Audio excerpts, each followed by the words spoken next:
Meu nome é Fernanda Abrão, eu sou conteudista da Unidade de Ensino de Português. Na aula de hoje estudaremos a Unidade 1, Introdução à Comunicação. Nessa unidade trataremos de alguns conceitos muito importantes, tais como linguagem, sistema e língua, níveis de linguagem, funções da linguagem e elementos da comunicação.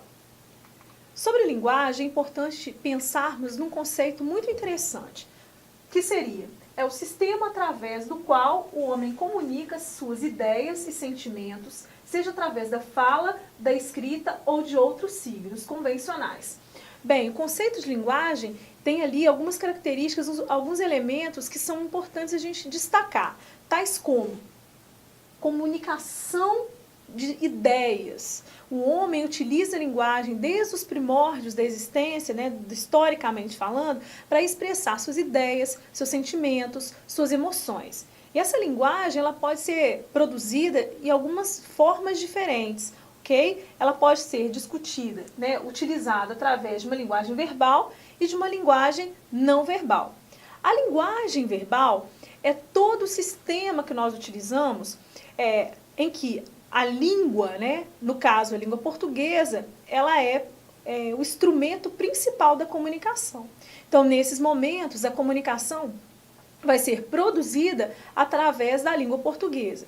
Então, todos os discursos que a gente observa na sociedade, se a gente observar um outdoor, quadrinhos, um discurso político, uma carta de amor, todas essas mensagens que eu estou citando para vocês são exemplos do uso da linguagem verbal.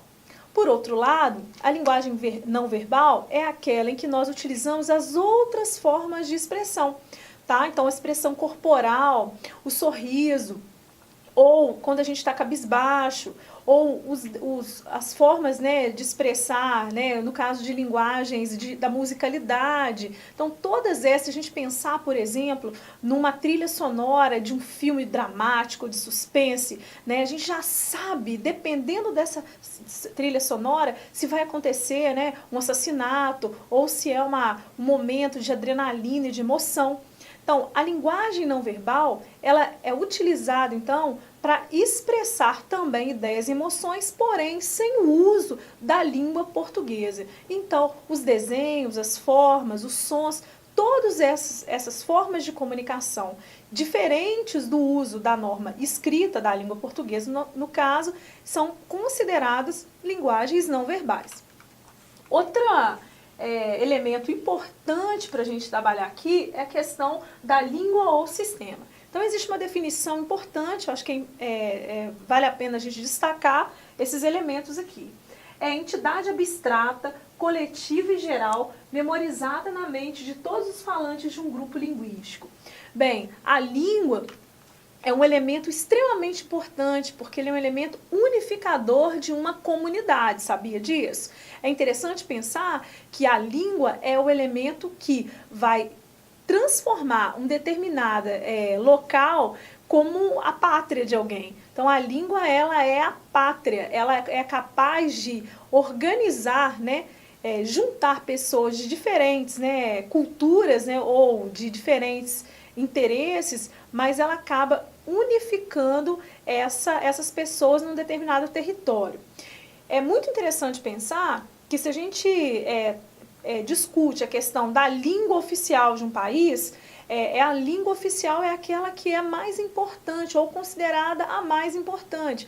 Por quê? Porque todos os falantes daquele local, eles dominam esse mesmo idioma e são capazes de se comunicar apesar da diversidade, por vezes, ou pelas características pessoais que cada um, em determinado momento, pode utilizar da língua. Então, eu, Fernanda, posso utilizar da língua portuguesa de diferentes maneiras. Todos nós, você também, nós temos um repertório linguístico muito grande, vários vocábulos, várias palavras. Então, para produzir uma mensagem, eu posso escolher e combinar palavras e expressões e você também sobre o mesmo tema. E aí é interessante pensar que essas mensagens podem ter estruturas textuais diferentes, né? Estruturas linguísticas diferentes, porque tem também vocábulos diferentes. Mas o que é interessante pensar que o que vai fazer com que a comunicação entre eu e você, por exemplo, ela vai acontecer de forma efetiva é porque eu, Fernanda, e você vão estar no mesmo, conhecendo o mesmo e dominando o mesmo código linguístico, ok?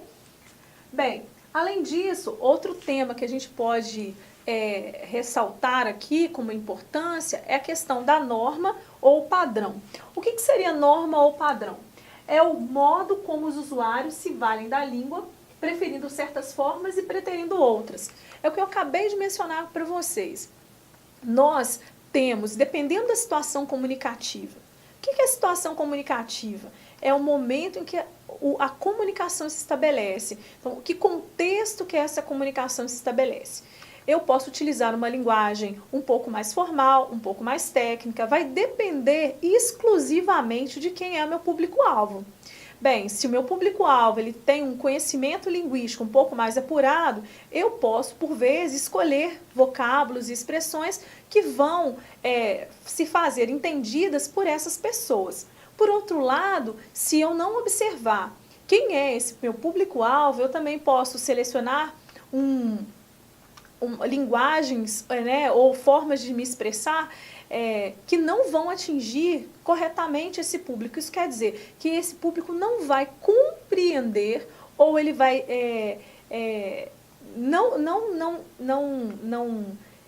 essa mensagem não vai chegar de fato a esse meu receptor, ok? Então é importante no processo da comunicação entender qual é a melhor linguagem para que eu possa selecionar e combinar a partir do meu repertório linguístico qual é a melhor forma de me expressar para que eu consiga atingir esse público-alvo, entendido? Então, assim, é importante pensar que, por isso, a ampliação das nossas capacidades, da nossa capacidade linguística é extremamente importante. Quanto mais eu tenho capacidade linguística, isto é, de dominar tanto a norma, quanto as variantes da linguagem, variações linguísticas, eu vou conseguir atingir públicos diferenciados. Outro ponto importante é entender que eu tenho que adequar a minha linguagem a situações comunicativas diversas. Se eu tenho uma situação comunicativa de formalidade, logicamente que eu vou utilizar o quê? Uma linguagem um pouco mais apurada, um pouco mais e adequada àquela situação comunicativa. E o contrário é verdade. Se eu estiver numa situação comunicativa em que o meu contexto me permita o uso de uma linguagem mais informal, eu tenho que fazer exatamente o uso dessa linguagem para que eu possa estar adequado à situação comunicativa, ao meu interlocutor, e o contexto em que eu estou inserido. Isto sim é ser um bom comunicador, ok? Bem, pensar então que nós temos uma linguagem que pode ser verbal ou não verbal, e nós vamos focar aqui principalmente o uso da linguagem verbal. Não que a linguagem não verbal seja importante, ela é de extrema importância para a nossa análise, observação de cenários, de interlocutores, para que a gente possa ter uma capacidade de entendimento de um contexto, do uso correto dos elementos da comunicação, mas nós vamos usar basicamente aqui a prevalência da linguagem verbal. Entender a linguagem verbal como um grande marco da história da humanidade é extremamente importante. Por quê? Porque a escrita, ela auxiliou o homem a guardar, a armazenar e perpetuar a sua cultura.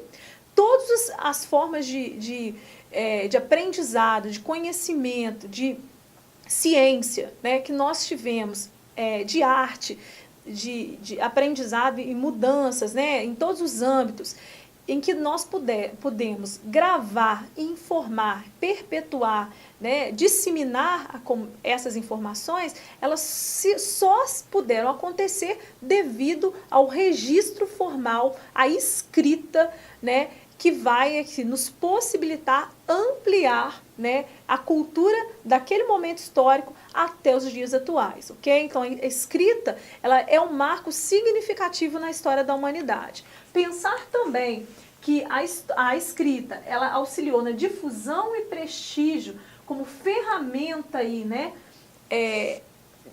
principalmente na leitura e na escrita. A escrita, a capacidade de se escrever, de quem domina a linguagem escrita, principalmente a formal, faz com que o indivíduo se diferencie na sociedade. Você imagina, portanto, anteriormente, né, nos primórdios, aqueles primeiros indivíduos que construíram os códigos linguísticos, a língua, principalmente o sistema linguístico, e começaram a copiar, a registrar. Essas pessoas eram diferenciadas na sociedade, elas eram consideradas como pessoas importantes. Isso não está distante da nossa realidade atualmente. As pessoas que dominam a linguagem, que são capazes de discursar, são capazes de comover, são capazes de convencer, são pessoas que têm um prestígio social.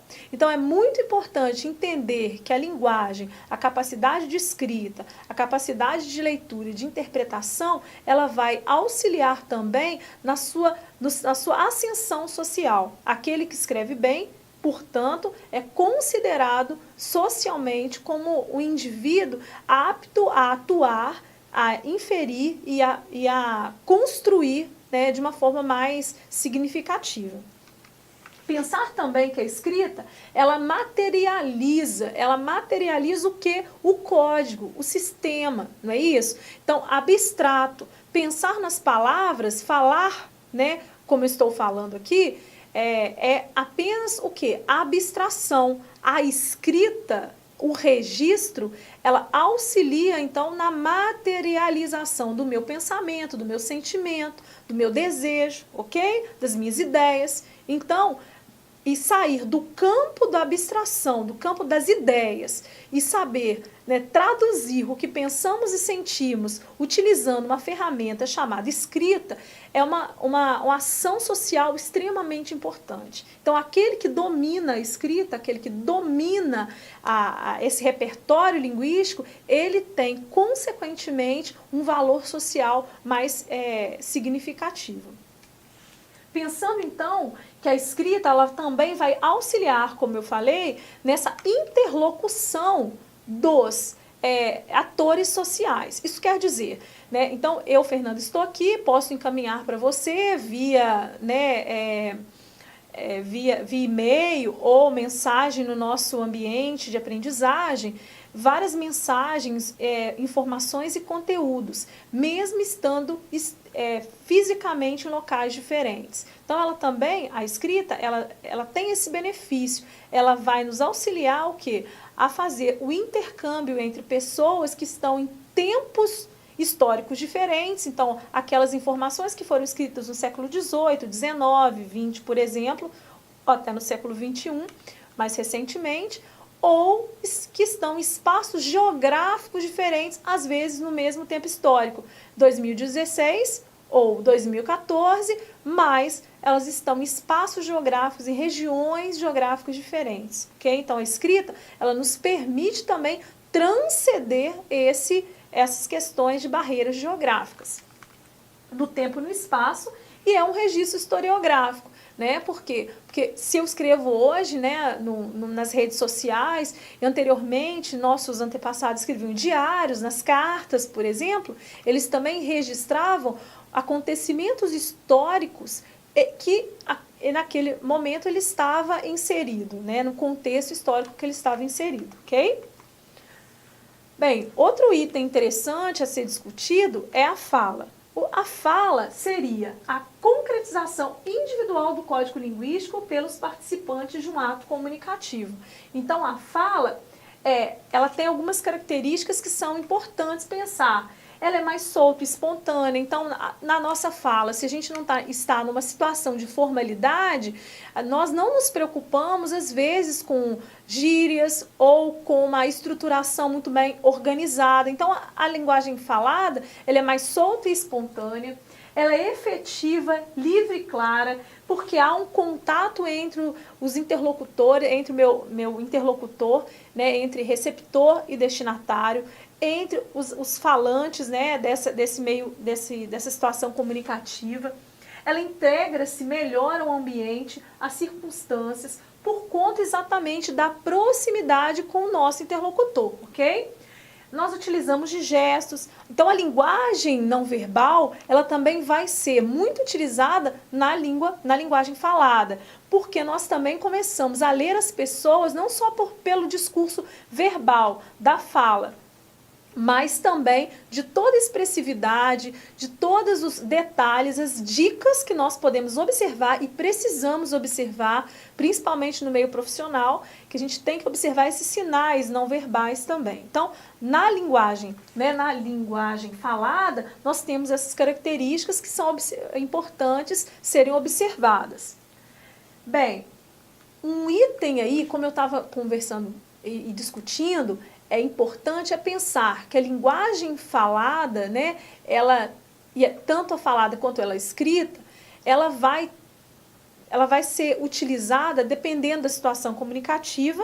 Então, nós precisamos observar quem é esse nosso interlocutor para que possamos interagir da melhor maneira possível. Mas é inegável, né, a gente precisa realmente discutir a questão da variação linguística. O que é uma variação? É aquilo que vai destoar positivamente ou não, não é um julgamento de valor aqui, mas é aquilo que destoa de uma norma, de um padrão. Nós vimos aqui que a norma e o sistema é a língua oficial de um determinado país, no nosso caso, o português, ok? A variação linguística significa o quê? São todos os desvios dessa norma culta, dessa língua oficial. Isso quer dizer que a variação linguística e todas as expressões de regionalidade, de gírias, de jargões, né, profissionais estão incorretos?